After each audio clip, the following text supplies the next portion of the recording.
Welcome to Sergio's Structural Engineering channel. Today we are going to discuss about shear forces in a rectangular section for a reinforced concrete beam.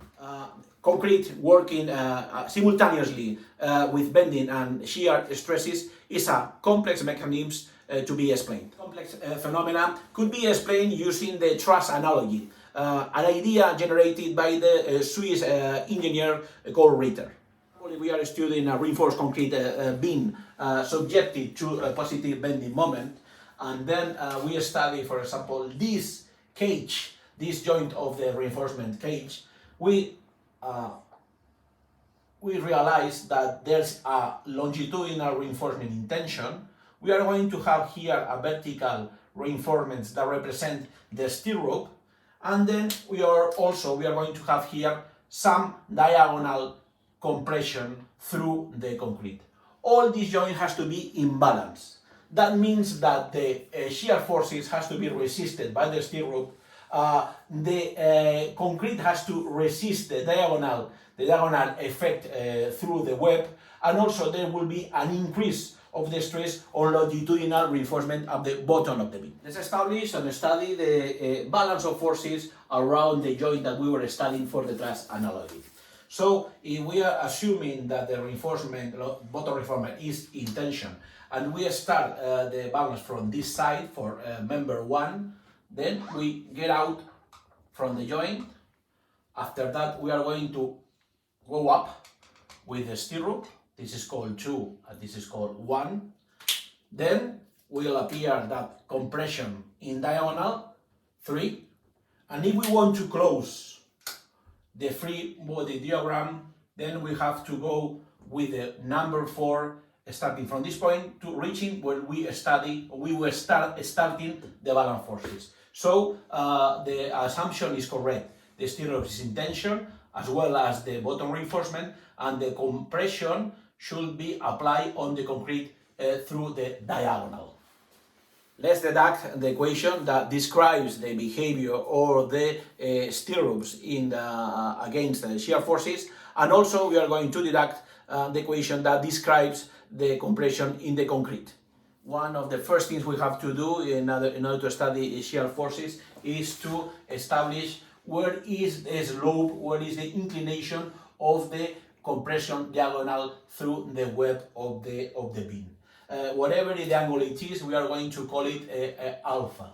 So if we are going to cross the section parallel to this direction of the diagonal alpha, then we will have this triangle where the height is between the compression resultant and the tension resultant. We call it C.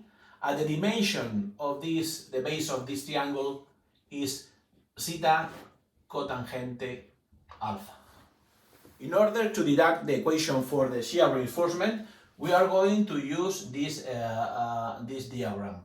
These arrows indicates the pressure for forces divided by meter of the contribution of the stirrups.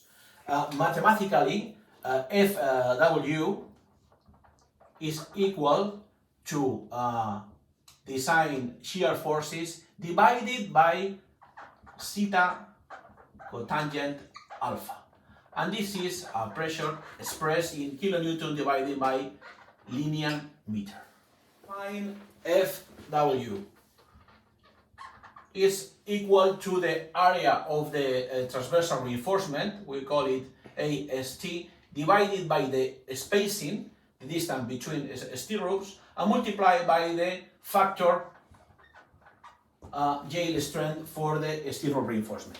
If we equal two equations, we get that shear for design is equal to area of stirrups divided by the spacing between them, factor yield stress of the reinforcement, multiplied by zeta cotangent of alpha. This expression normally is called VS, that is the strength design for the stirrup to be used. Always this factor should be greater than the design shear forces that we get in the structural analysis.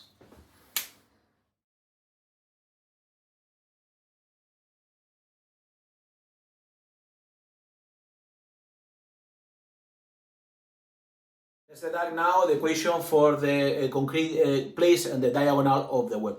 You know that this portion of concrete are subjected to stress compression that we are going to call sigma 3. So sigma 3, that is a stress under compression for the concrete, is just these forces, the diagonal FCW divided a certain area. We have to assume that FCW is only the projection of the shear through the inclination of the compression diagonal. So it is UVD divided by sin alpha. Let's define now the strength area in the concrete. It is just this surface perpendicular to the diagonal forces. So according to this angle that is alpha, this dimension is theta cosine alpha multiplied by the width of the section. If we equal two expressions, then we can see that the shear strength of the concrete web is equal to sigma 3 multiplied by the area, theta cosine alpha, per the width of the section, and multiplied per sin of alpha. This is what we call ultimate strength of the concrete, that should always be bigger than the shear forces under the design. To finish, let's define what is sigma 3. Normally it's an expression that is equal to a factor called K multiplied by the factor compression strength of the concrete. So ultimate shear capacity for the concrete is equal to K FCD theta cosine of alpha sin of alpha and multiplied by the width of the concrete section.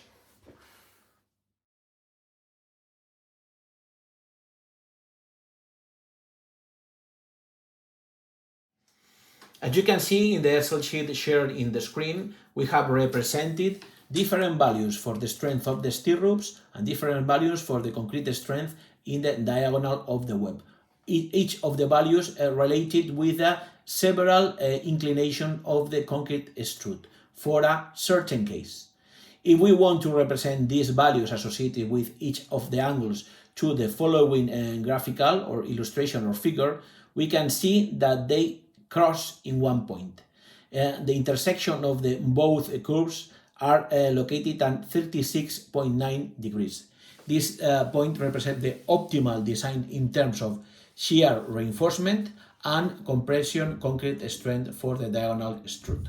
It is also possible to get the numerical values for several examples. My recommendation is that you can go to this application of Quercraft, that is shear force in German, for the Technical University of Zurich. Then you can find the results for the strength of this provided by the stirrups, and the ultimate shear concrete compression strength are these values are pretty similar to the ones obtained in our previous Excel calculation.